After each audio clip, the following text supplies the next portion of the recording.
안녕하세요. 매일 교과 나눔에 오신 우리 귀한 성도님들 모두를 진심으로 환영합니다.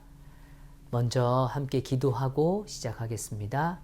하늘에 계신 아버지 하나님, 다시 말씀의 자리로 저희들 발걸음을 옮겼습니다. 하나님 함께하여 주시고 이 시간 친히 말씀하여 주셔서 우리가 그 진리를 이해하게 하시고 다시 한번 하나님 앞으로 더 우리의 마음을 이끌어갈 수 있도록 축복하여 주시옵소서. 이 시간을 주님께 온전히 맡기며 사랑 많으신 예수 그리스도 이름으로 기도드리옵나이다. 아멘. 저희는 출애굽기를 지속적으로 함께 연구하고 있죠. 이번 주 교과의 제목은 험난한 시작입니다. 많이 동감되는 제목이 아닐 수 없어요. 우리의 일상에서도 쉽게 직면하는 이야기일 것입니다. 하나님을 따르겠다고 결심하고 나아가면 행복과 번영, 성공만 누릴 것 같지만 반드시 그런 것이 아니라는 것을 쉽게 깨닫게 되기 때문이죠. 하나님의 뜻이 분명하고 그 일에 순종하기 위하여 발걸음을 내딛었지만 다가오는 현실은 오히려 더 큰 시련 속에 놓여진 것처럼 느껴질 때가 종종 있다는 것입니다. 마태복음 14장에 보면 우리가 잘 아는 사건이 펼쳐지죠. 예수님께서 오병이어의 기적을 통하여 가난하고 배고픈 영혼들에게 말씀의 떡, 생명의 떡을, 그 축복을 나누어 주셨습니다. 당시 먹은 사람이 여자와 어린이 외에 5,000명이 되었다라고 밝혀주죠. 엄청난 무리가 그 축복을 한 자리에서 누린 것입니다. 이쯤 되면 정말 더 엄청난 일이 벌어질 것 같은 분위기였습니다. 백성들의 소망은 점점 부풀어 올랐다. 백성들은 열광적으로 그분을 당장 왕으로 추대하려고 한다.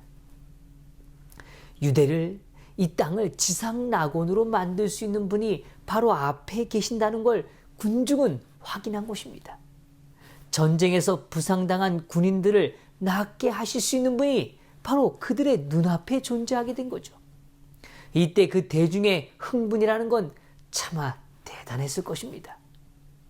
그러나 주님께서는 오늘 그들의 흥분을 뒤로 하시고 영적 왕국의 사업을 방해받지 않기 위하여 서둘러 백성들을 해산시키고 계셨습니다.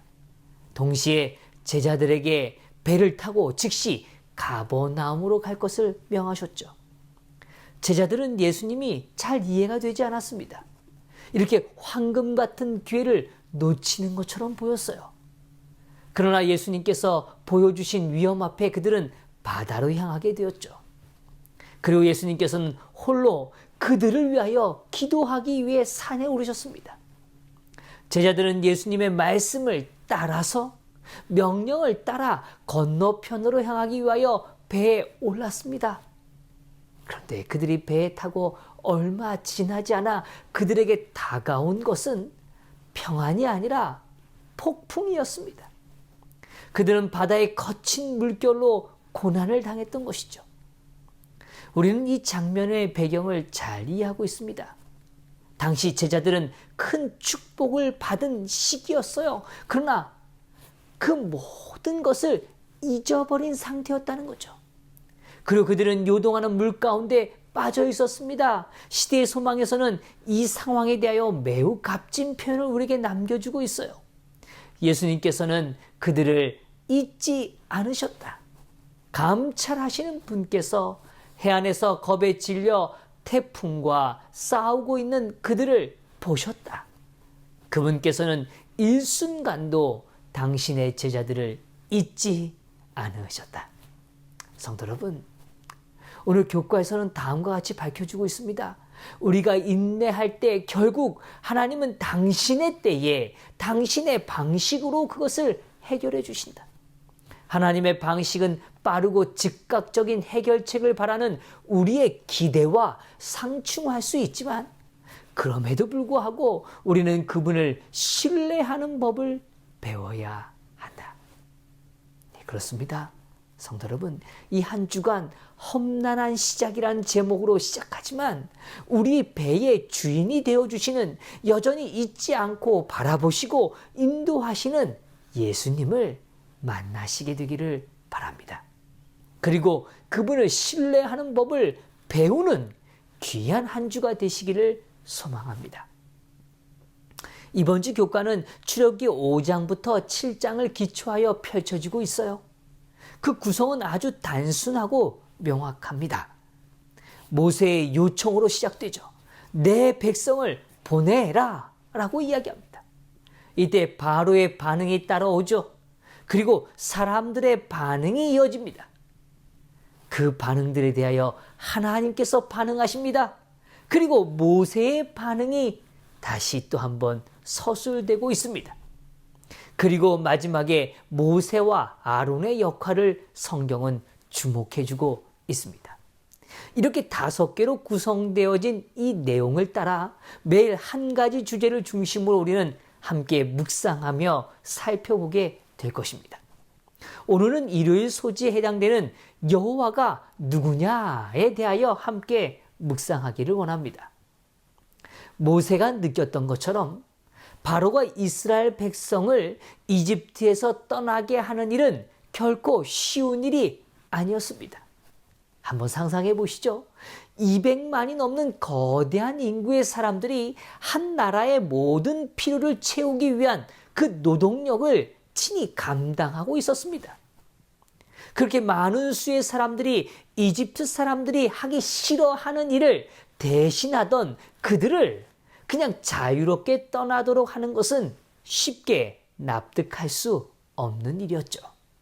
그래서 백성들은 기적을 바라고 있었을지 모릅니다. 모세는 여호와의 말씀을 바로에게 전한 것이죠. 내 백성을 보내라. 바로는 이에 대하여 아주 분명하게 답변합니다. 그 답변은 정말 기가 막혀요. 좋은 의미에서 기가 막히는 게 아니라 너무나 참 참담하기 때문에 그렇습니다. 여호와가 누구이기에 내가 그의 목소리를 듣고 이스라엘을 보내겠느냐? 나는 여호와를 알지 못하니 이스라엘을 보내지 아니하리라. 바로는 하나님 자체에 대한 도전이었습니다. 하나님의 존재 자체를 부정하고 있는 것이죠. 애굽과 그 왕 바로는 하나님의 존재와 권위를 부정하는 세력의 상징이라는 것입니다. 그것은 하나님과 그분의 말씀 그리고 그분의 백성을 대적하는 존재인 것이죠. 그는 단순히 하나님을 모른다는 차원이 아니었습니다. 내가 모르니 알아갈 수 있다, 이런 상태를 의미하는 게 아닙니다. 하나님을 대적하는 체제의 상징으로서 존재하고 있다는 것이죠. 왜 오늘 우리는 이 사실이 그렇게 중요할까요? 오늘 하나님의 뜻에 따라, 오늘 그 명령에 따라, 부르심에 따라 우리가 앞으로 나아갈 때 우리는 분명하게 맞닥뜨리게 되는 세력이 있다는 것입니다.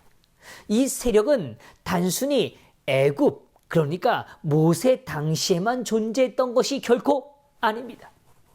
요한계시록의 예언을 통하여 애굽의 실체와 역사적으로 펼쳐진 그 정신의 세력을 동시에 우리는 확인하게 된다는 것이죠. 요한계시록 11장 7절에서 8절의 말씀입니다. 그들이 그 증언을 마칠 때에 무저갱으로부터 올라오는 짐승이 그들과 더불어 전쟁을 일으켜 그들을 이기고 그들을 죽일 터인즉 그들의 시체가 큰 성 길에 있었으니 그 성은 영적으로 하면 소돔이라고도 하고 애굽이라고도 하니 곧 그들의 주께서 십자가에 못 박히신 곳이라. 우리가 잘 아는 내용이지만 잠시 확인해 보겠습니다. 그들이 그 증언을 마칠 때에 라고 시작하죠. 종교 암흑 시대 동안 하나님을 대적하는 자들이 온갖 핍박과 공격을 통해서 성경을 말살하려고 했던 시대가 거의 끝나갈 무렵을 가리키고 있는 것입니다. 온갖 순환 속에서도 굳건하게 버텨온 성경을 향한 오늘 그 존재를 향하여 마지막 격렬한 공격이 있을 것을 예언하고 있는 것입니다. 분명한 것은 이 시가 1798년을 중심으로 중세와 근세를 나누는 분기점이 되었던 사건, 바로 프랑스 혁명이라는 역사적 사건에 기초하고 있다는 거죠. 프랑스 혁명은 외관상 자유와 평등과 박애를 외치며 일어난 무산계급의 혁명으로 보일 수 있습니다. 그러나 실상은 무신론 사상을 온 세상에 유포시키고 궁극적으로 공산주의 사상의 기틀을 마련한 중대한 의미를 갖고 있는 사건이라는 것이죠. 물론 그 당시에 분개했던 농민들이 그들이 정말 무신론에 대한 가치를 알고 행했을까요? 그렇지 않죠. 이것은 악의 세력에 의하여 일어난 사건이라는 걸 우리는 확인하게 되는 것입니다. 우리는 이 프랑스 나라에 일어났던 이 혁명이 바로 이 소돔과 애굽이라는 표현으로 오늘 예언에서 등장하고 있다는 사실입니다. 소돔은 부도덕과 타락을 상징하는 도시를 강조하죠. 애굽은 무신론을 대표하는 국가로서의 의미를 보여주고 있습니다. 사단은 교회에 자유를 부여해요. 그리고 교회가 세속화되도록 만들었습니다. 세속화된 교회는 정권과 결탁하게 됩니다. 이 교회 교리들과 관습들을 끌어들여서 오늘 성경의 정신을 저버리게 되는 것이죠. 성경을 떠난 기독교는 인간의 기본적인 양심조차도 무시한 채 온갖 비리와 부패의 온상으로 전락하게 됩니다. 무지와 억지로 세상을 지배하고 사치와 향락과 부패에 빠진 교권은 오늘 지성인들에게는 경멸의 대상이 되었습니다. 노동자들에게는 극심한 반감을 일으키게 된 것입니다. 이러한 분위기 가운데 바로 프랑스 혁명이 시작되게 된 것이죠. 이것은 궁극적으로 무신론의 세계를 만들게 되어본 것입니다. 종교개혁을 거부한 프랑스는 부패와 타락이 극에 달하게 됩니다. 성직자들은 귀족 계급이 되었죠. 사치와 향락을 누리게 된 것입니다. 백성들은 수입의 절반 이상을 세금으로 바쳐야만 했습니다. 얼마나 참혹했겠습니까? 오늘 그러한 시대가 종결되어지는 것처럼 보여지는 1798년 7월 14일에 시민 계급이 주축이 되어서 오늘 바스티유 감옥을 함락시키고 억눌렸던 그런 분노한 농민들의 반란으로 도초에 오늘 혁명이 일어나게 된 것입니다. 당시 5,000명가량의 신부들이 처형을 당하게 되죠. 교회에 대한 적대감이 극도에 달하므로 상대적 관점에서 그들은 오늘 종교를 철저히 핍박하게 되고 그들의 무신론 사상을 더 가치 있는 사상으로 받아들이게 된 것입니다. 이성의 여신을 신으로 섬기는 새로운 의식을 제정하도록 하게 됩니다. 노트르담 대성당은 이성의 신전으로 바뀌게 되었어요. 여성 배우가 이성의 여신으로 등장하고 숭배의 대상으로 돼버린 것이죠. 프랑스는 십자가, 성경, 성상 등을 불태우고 기독교 상징물들을 제거합니다. 그렇게 1793년에는 기독교 중신의 달력을 폐지하고 프랑스 공화력을 도입하게 됩니다. 일주일을 7일이 아니라 10일로 변경하는 것입니다. 일요일을 없애고 하나님과 관련된 모든 명칭을 제거해버린 거죠. 무신론적 정책으로 나라는 점점 무질서와 혼란과 공포에 빠지게 됩니다. 공포 정치의 시대가 열린 거죠. 하나님의 자리에 인간의 이성을 앉히려는 시도가 벌어진 거예요. 창조주를 인정하지 않고 인간 이성을 최고의 기준으로 삼으려는 바벨탑과 같은 죄가 반복되어진 것입니다. 프랑스 혁명은 참 좋은 단어들로 채워져 있었습니다. 자유, 평등, 박애를 외친 것이죠. 그러나 하나님 없이 세운 인간 중심의 정의는 결국 피해 숙청, 다시 말하면 공포 정치로 이어지게 된 겁니다. 참된 자유는 단지 억압으로부터의 해방이 아니라 죄에서의 자유, 진리 안에서의 자유라는 것을 그들은 잊어버리고 그들의 생각에 기초하여 움직여지게 됐던 것이죠. 결국 무신론 사상이 그 시대를 점령하기 시작한 것입니다. 그러나 하나님께서는 프랑스를 완전히 저버리지 않으셨습니다. 나폴레옹 이후에 종교 자유가 회복되기 시작하죠. 그리고 성경 번역과 복음 확산이 다시 일어나기 시작합니다. 1798년에 교황권이 몰락합니다. 그리고 제지역과 그 다음에 인쇄술이 발달하게 되고 오늘 영국 성서공회와 미국 성서공회가 조직되면서 성경이 대량으로 생산되고 배포되기 시작한 거죠.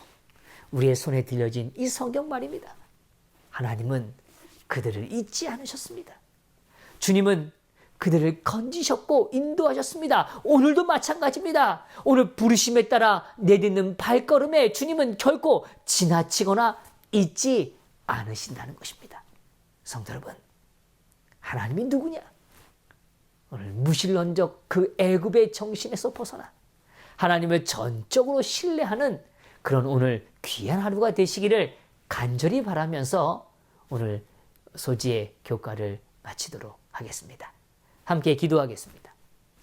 하늘에 계신 아버지 하나님, 무신론 사상의 그 의미를 또 그 역사의 현장들을 저희들이 다시 주목하도록 인도해 주시니 감사합니다. 아버지, 오늘 우리를 창조하시고 여전히 우리를 돌보시고 우리를 새롭게 하시는 그 하나님의 손길을 경험하며 살아가도록 축복하여 주시옵소서. 사랑 많으신 예수 그리스도의 이름으로 기도드리옵나이다. 아멘.